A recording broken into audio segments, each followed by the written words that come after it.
एक समय होता है जब हम अपनी बिल्कुल सेवा नहीं कर सकते, तब तक मेरी माँ ने सोच उठाई, अपना दुग्ध पान कराया, लघुशंका उनके ऊपर कर दी, तो उन्होंने कभी बुरा नहीं माना, हमारी सेवा करके इतना बड़ा किया। अब उनकी अवस्था आ रही है, वो बिस्तर पर शौच कर सकते हैं, लघुशंका कर सकते हैं, वो स्वयं पानी नहीं ले सकते। अब हमारा नंबर आया है, अब हमको ये सेवाएं करनी है। कभी हमको उबना नहीं है, वो हमें गाली दें तो हमें नाराज नहीं होना है। देखो छोटे बच्चे को देखो, जब वो माँ के अनुकूल वो वृत्ति नहीं करता, माँ को पीटने लगता है। छोटा बच्चा ना चढ़ा गोद में और ऐसा लगा कि हमें ये चाहिए और नहीं दिया तो माँ को पीटा, तो माँ क्या करती है? हंसती है।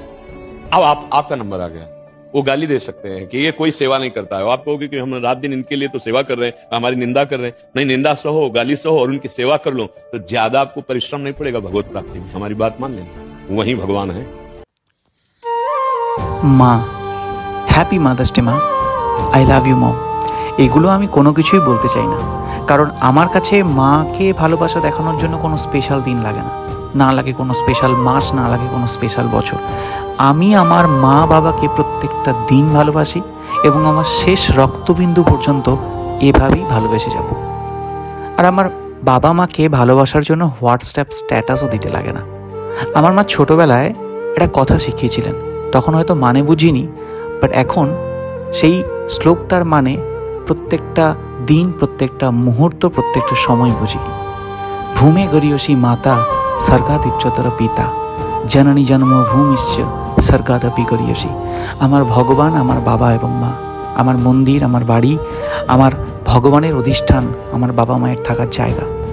আমার বাবা মায়ের, তার বাবা মায়ের প্রতি ভালোবাসা, শ্রদ্ধা আমাকে অনুপ্রেরণা দেয়, শেখায় যে বাবা মা আমাদের কাছে কতটা ইম্পর্ট্যান্ট, কতটা গুরুত্বপূর্ণ, তাদের জায়গা কেউ নিতে পারবে না।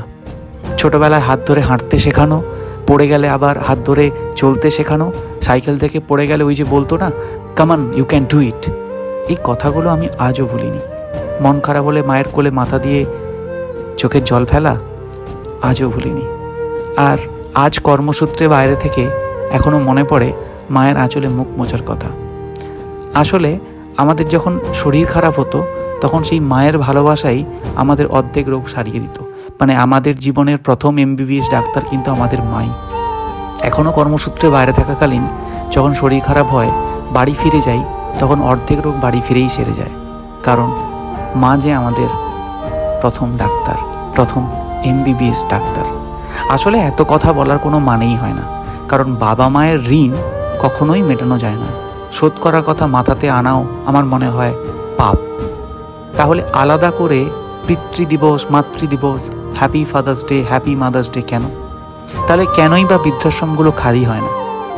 কেন সকল বাবা মাকে তাদের ছেলে মেয়ে বাইরে রেখে দেয়? কেন তারা একসাথে থাকতে পারে না? কেন? এত সবাই যদি হোয়াটসঅ্যাপ স্ট্যাটাস দেয়, তাহলে এত বৃদ্ধাশ্রম কেন তৈরি হয়?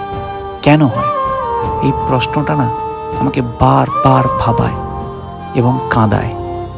বন্ধুরা, নিজেকে পরিবর্তন করো, জেগে ওঠো, যে কোনো সিচুয়েশনকে হ্যান্ডেল করো, কারণ কখনো কোনো সার্কামস্ট্যান্সেস, কখনো কোনো পরিস্থিতি ডিটারমাইন করে না যে তোমার বাবা মা তোমাকে কতটা ভালোবাসে। তোমার বাবা মা তোমাকে পৃথিবীর সব থেকে বেশি ভালোবাসে। দে আর এভরিথিং ফর আওয়ার লাইফ। বাবা মা দুজনেই ভালোবাসে তোমায়, একজন প্রকাশ করে, একজন করে না, তাই না? সব সময় একটাই কথা মনে রেখো, ভূমে গরিয়সী মাতা স্বর্গাদুচ্চতর পিতা, জননী জন্ম ভূমিশ্চ স্বর্গাদপি গরিয়সী। আজ এসো একসাথে প্রতিজ্ঞা করি, বাবা মায়ের চোখ থেকে কখনো যেন চোখের জল না পড়ে, কখনো কোনো বৃদ্ধাশ্রমে কোনো বাবা মাকে যেন যেতে না হয়। আর এই বৃদ্ধাশ্রমের কামরাগুলো যেন একদিন খালি হয়ে যায়, আর ওই কামরাগুলো ভবিষ্যতে একটা ভালো বইয়ের সমৃদ্ধি লাইব্রেরি হয়ে উঠুক। I know you can do it. Yes, you can do it.